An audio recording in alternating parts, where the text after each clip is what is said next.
Have you deleted your Facebook page, but now changed your mind and want to reactivate it? We're here to help.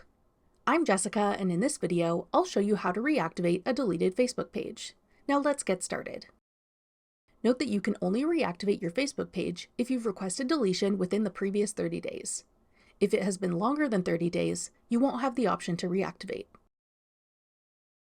To reactivate your deleted Facebook page, open the Facebook app and tap the menu icon in the top left corner. Tap Settings and Privacy. Then select Settings.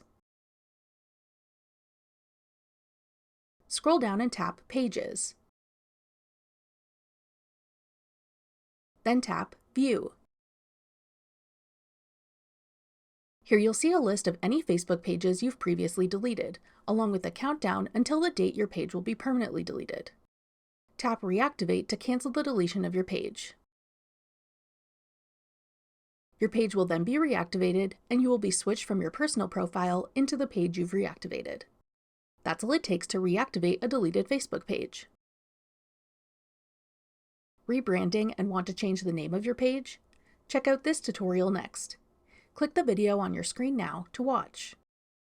Thanks for watching. If you found this video helpful, we'd love it if you'd hit the like button below and subscribe to our channel. We put out great new tech tutorials like this one every day.